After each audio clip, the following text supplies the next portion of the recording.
Oh, lads. First of all, I want to say this. Thank you, Becky Hammon, for on a human level. Thank you for getting Pissott out of development hell. We've been calling it the whole year, and everyone's like, oh, people are on a dev contract. I've referred to Justine Pissott as being in dev hell, as in she has been one of the only players that there has been a free roster spot. This is when Bree Hall was still injured. There were, even early in the year when Dantas wasn't healthy, the Fever would rather go out with 11 players than play Justine Pissott. She was in dev hell. They were never going to play her. They had no intention of ever playing her. And they made that clear from the initial press conference of her rookie year that she was never making the roster. It didn't matter what she showed. It didn't matter if she had 8 points on 4 shots in preseason. It didn't matter that she hit 2 back-to-back tough threes. None of that mattered. But I gotta say that right now, because that's one thing. Because now, my friends, we come to it. We're going to, before the rant portion of this video, which is going to be pretty bad, we're going to watch Justine Pissott. Let's watch what Justine Pissott did. Let's watch, so you guys know why I'm ranting. Justine Pissott immediately, 27-footer, bang, easy 3. 6'4", big. By the way, she played competent defense and looked great passing-wise. Then gets his short corner, bang, playing as a stretch 4, a short corner jump shooter, and who gets a release out quick, knowing the Fever can do that. That shit is wild. Like, that is coming. That's easy FUD. That is easy FUD level release. And by the way, Justine Pissott was the best contested three-point shooter in college last year. It doesn't matter if you have a hand in her face. She is the best contested three-point shooter in the WNBA. So she comes, sets a screen, quick pop, bang. You can't recover to that. That release is too quick, a 6'4". You cannot really recover to that. Then Justine Pissott curls, and that is a great pass. That is a great fucking pass. That is a left-handed pass. Justine Pissott drives in, burns Lexi Held, gets her the Cheyenne Parker ties for a layup. She's draws so much gravity, she burns Lexi Held off the dribble, who's a decent defender. Ball swung to Justine Pissott from, again, 27, 28 feet, bang. Doesn't matter. Nothing but net. Justine Pissott here. Another three-point shot. Justine Pissott then gets it off the dribble, this time off the screen. Doesn't matter. Ball goes up. Ball goes in. Justine Pissott had 19 points. She scored 19 points. Up until, I'm not joking when I say this, up until the last game Demira Standis played, where they left her in and she scored 12 points. Before the Sparks game, Justine Pissott in a quarter scored more points than Dantas Van Sluten and fucking Bree Hall combined this season. Combined! In a quarter! In 1 quarter! And not only that, the scariest part of that all is she made I'm going to curl up, I'm going to make a fucking touch pass with my weak hand in the high-low. And then they're gonna pressure me up too high. I'm gonna pump fake, drive by you, and throw a nice pass to someone for an assist. And oh yeah, I'm gonna curl a screen, I shoot a moving three with 2 people on me. Then I'm gonna shoot one off the dribble, and then I'm gonna go being like, fuck it, I don't care if you have a hand in my face. It doesn't matter. You're right on me. Who cares? Bang. It's because I have an easy foot level quick release. Like, she is literally everything we thought she was gonna be. There was a reason why when she got drafted, every fucking Fever fan was losing their damn mind. If you guys agree that Justine Pissott being on this team is bullshit, please subscribe. We are currently in the process of losing over 100 subscribers over the last few days. We've lost over 100. So if we could gain those 100 back, that'd be great. That's all my goal is. I don't have subscriber goals anymore. I just don't want to lose them. But lads, what are we doing? 19 points in 10 minutes. There is no, everyone's like, oh, it doesn't matter. It was garbage time. Who cares? Who fucking cares? It doesn't matter that it's garbage time. There's no player on the Fever outside of Caitlin Clark that can hit this shot. Caitlin Clark is the only player on the Fever, and don't try to tell me Sophie Cunningham can curl a screen like this with two people on her and hit that shot that quick. There's no player on the Fever that can hit that shot outside of Caitlin Clark. Kelsey Mitchell, yeah, can do everything else. She is 6'4" Sophie Cunningham. Like, that is her floor. Her floor is 6'4" Sophie Cunningham. Because I'm telling you, she's way longer than Sophie. She's way longer than Sophie. And the worst part about all this is her instincts look good. Her off-ball movement look good. Her handle looks exceptional for 6'4". The fucking little things look good. You can try to say, oh, this doesn't matter.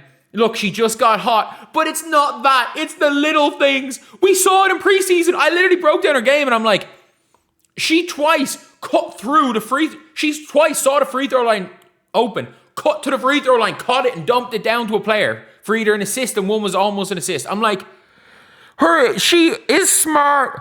She has high IQ. She's fucking huge. Has a 7-foot wingspan. She's not quick for a guard, but she's quick for a center, which she's the height of. And she was on a 4-year minimum deal. The fucking Aces have her beside Aja for 4 more years. Like, Aja Wilson now has a 6'4". Oh, no. Has a 6'4" sniper with a 7-foot wingspan. Wingspan beside her for the next 4 years on a minimum. For the next 4 years on a minimum. Oh my God. Oh my God. They can afford Jackie Young now. They now can pay Jackie Young the max. Oh my God.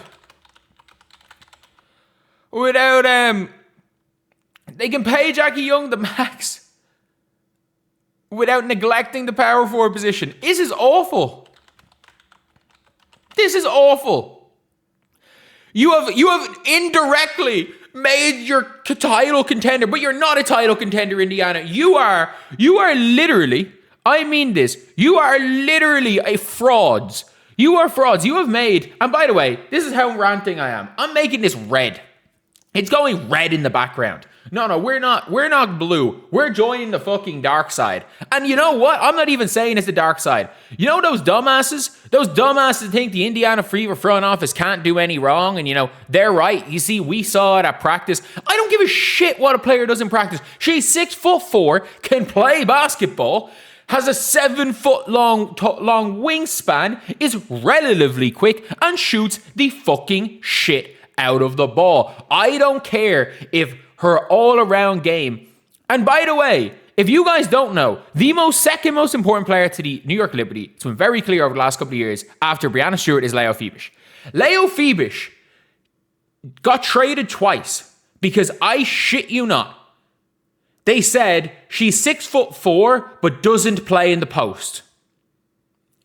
She's 6'4" and doesn't play in the post. That was seen as a negative on Phoebish. Just like her being 6'4" and being a perimeter player is seen as a negative. But the problem is, if they come from UConn, then that's fine. If they come from UConn, it's fine. Because Katie Lou Samuelson can be shit at every aspect of basketball, including shooting. But because she was good in high school and went to UConn, she has tenure in this league. But no, she went to Tennessee. She could have gone anywhere out of high school. She was a 5-star recruit, went to Tennessee, did not work out, went to Vanderbilt, didn't work out for a few years, and then was exceptional as a senior. But she was expected to be a top 5 pick in this draft coming out of high school. It didn't work out for the first 3 years in college. It didn't work out at Tennessee. And I'm going to be real here. It is a fucking joke. It is a joke. Everything that's wrong with WNBA scouting is summed up by the Fever. That organization is a joke. And by the way, I would not be surprised if they say, do you want to keep Dantas on this team? Do you want to keep Dantas on this team? Even if Caitlin Clark and Leah was like, yeah, it's important to keep Dantas. If you want to keep Dantas and Dantas is the most guaranteed spot on the team, then why the fuck did you keep Grace Van Slooten? I like Grace Van Sloten, by the way. I think she'll be pretty good.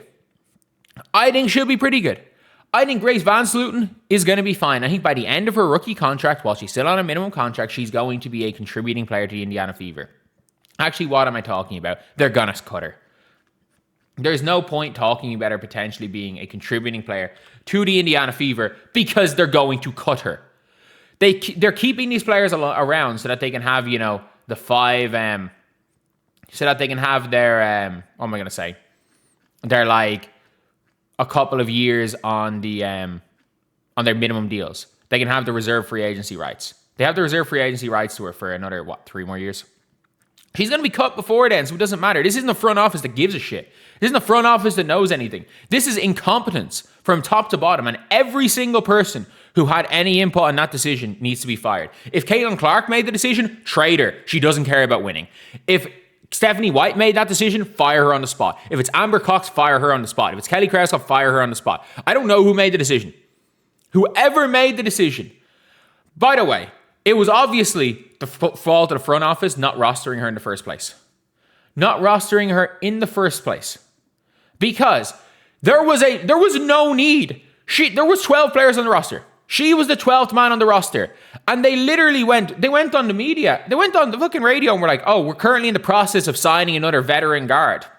And suddenly it gets announced that the Indiana Fever have signed Shatori Walker-Kimbrough, who averaged 1.6 points per game for Atlanta. 1.6 points per game. You took a vet who is a one-dimensional scorer, who doesn't do anything other than score, who averages 1 point per game. You took a scorer who averages 1 point per game over Justine Pissott.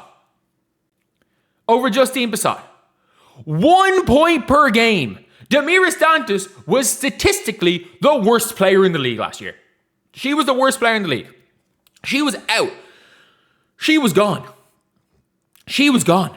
And we being like, oh, have you not seen her play for Brazil? Yeah, because she can do whatever she wanted. She can do whatever she wants for Brazil. Oh, did you not see her in AmeriCup? Yeah, cooking a bunch of college kids. Okay, cool. Have you not seen her in Turkey? Yeah, because she plays for like the worst team in Turkey. If you guys don't know how it works, her team doesn't play in European competitions. Like, she's not rated. She's on one of those teams where, if you guys don't know the way it works, basically for Turkey, there are a couple of teams, Galatasaray, Mersin, Fenerbahce. There's a couple of teams where they play in either EuroLeague or EuroCup, which are the two main tournaments. And the domestic league is kind of irrelevant. They don't really care. Like, they'll play whoever in the domestic league. It doesn't really matter that much. Until, like, the playoffs do and the cup matters, but, like, they don't really care about who wins and loses in the domestic league. But EuroLeague matters, EuroCup matters. Dantas' team is in neither because they're one of the worst teams in Turkey. She plays on one of the worst teams in Turkey, gets to do whatever the hell she wants, and her stats look good. Do you know who put up better stats for a team better than her? Jilly Aileen, who the Fever signed last year. Damiris Dantas is completely useless. She doesn't play defense, she doesn't rebound, she doesn't pass, she doesn't shoot. Yeah, in fairness, she passes a little bit. Her best asset is passing. Like, it is one of those things where I'm just there.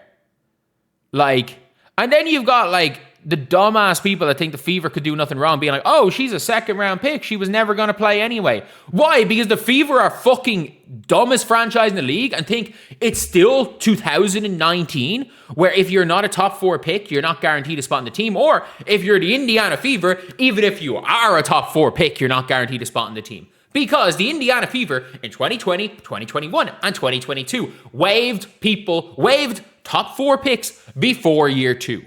I'm not joking. They waived Lauren Cox, they waived Kaiser Gondrzik, and they waived what's her name? And they waived Emily Ansler. 2 of which sucked, which are horrible draft picks. Like taking Kaiser Gondrzik over Michaela Onyenwere. When I saw a mock draft from 2021 that had Kaiser Gondrzik going in the 3rd round, and they took her 4. They took a player that I saw in a mock draft to go in the 3rd round, and in most mock drafts was mocked either really late 1st round or anywhere in the 2nd round. And I saw a mock for her in the 3rd round.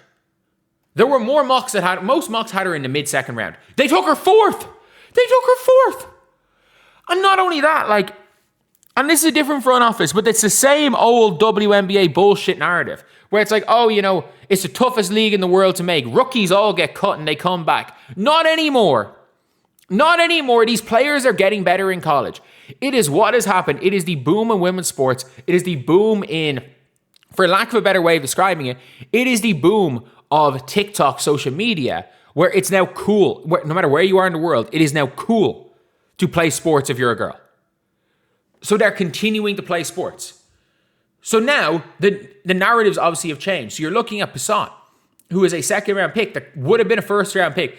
Would have been a first-round pick if it wasn't for the fact that people thought her senior season was a fluke. She would have been a first-round pick. She fell to the Indiana Fever. And not only that, like a lot of people lie about their height. And you got to see her and you're like, she might actually be taller than 6'4". She might be taller than 6'4". And we had her, and we just said, nah. We just said, nah. It is pathetic. It is embarrassing. The Indiana Fever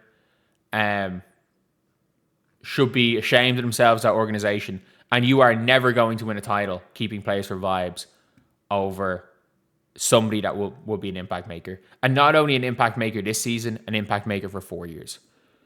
Justine Pissott is a 6'4" player. If she learns how to play defense, I shit you not, if she learns how to play defense at a mediocre rate,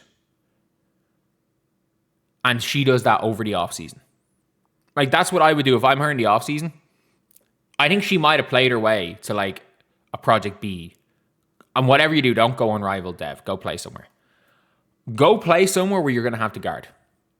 Go play somewhere where you're going to have to learn to guard. Because she can tell her instincts are there. You can tell her instincts are there. She's going to be a really good defender. But she is going to probably be a max contract player. Or near it. Maybe not. I don't think they're going to be giving max contracts out for fun. But like, let's just say the max contract in this current era. By the end of her rookie year, or by the end, not even of her rookie year, by the end of her rookie contract, I have no doubt about it. There is a good chance next year she's better than Lexi Hull and Mo Billings. There's a very good chance by next year she's better than the two of them. There is a very, very good chance that Justine Pissott is a 2/3 of a max contract player. Like, let's just say by the time her rookie season's done, the max contract is $1.7 million. There's a good chance that she's a $1.2, $1.3 million player because there's not that many 6'4" players with super quick releases. Like, everybody knows that once Phoebus is done from these 4 years, the New York Liberty can't afford her. Like, Justine Pissott has the second most points in a quarter in rookie history. More than Caitlin Clark. More than AZ Fudd. It was her first ever quarter. She has the second most points in a quarter in rookie history.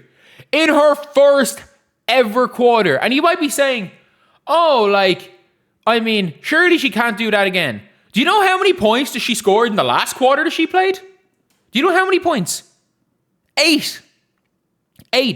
She had 8 points in 6 minutes.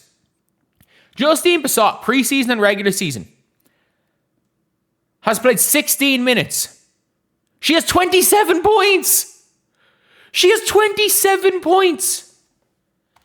Yes, there was a 2.5 month gap between them. She has 27 points in 16 minutes over 2 different games. How do you fumble this? How do you look into getting the steal of the draft? Because let's be very clear. There's no combine or anything. If there's a draft combine and people are able to see what Pissott's wingspan was, people are able to see everything about Justine Pissott. Like, if there's a combine, Justine Pissott is a no-doubt brainer first rounder. And I think there's conversations then about, is Justine Pissott a top 7 or 8 pick? If there is a combine, because if there's a combine, suddenly you find out that she's got the biggest wingspan in the class, that she's legitimately 6'4" without shoes, whereas most people are saying they're like 6. Most people are saying they're 6'4", like 6'2". If there was a combine, Justine Pissott is a top 5 pick, because every single part of the combine she would She would have hit it out of the park with her measurables. Her, again, because of her height, suddenly her coordination and her speed becomes a huge asset. You looked into getting a player because of old WNBA thinking, as in, oh, this player wasn't, this player had 3 iffy years in college, then an unbelievable senior season. So therefore, they're not that good. They're not that good. But you looked into getting her. You looked into getting her. You, because of a lack of available knowledge and a lack of ability to see what players look like, what players' size is, to really look in comparison and to make sure you're not being duped. Because of no combine,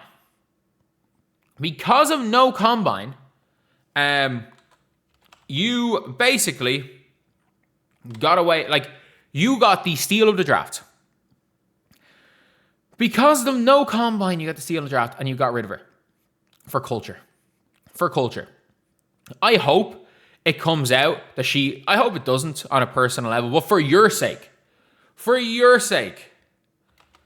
if it turns out that she was a lovely human being and she wasn't, for genuinely, for the sake of Amber Cox, Kelly Krauskopf, and Stephanie White, I hope it comes out that she was a nightmare to deal with. She's the worst person in the world, and they had to get rid of her. For everybody else, for Justine Pissott, obviously you don't want that. By the looks of things, the team all got on with her. By the looks of things, there was none of that. It's just an idiotic front office. It was just idiotic front office.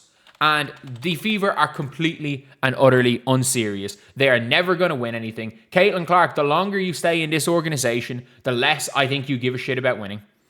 If you stay in this organization past your past the day they have control over you, I'm just gonna throw in the towel and say Caitlin doesn't care about winning. Because this is not Iowa. This is not college. You know how tough it was to beat that South Carolina team in a one-off game? We can all be very clear here. They lose 9 out of 10 times to that South Carolina team.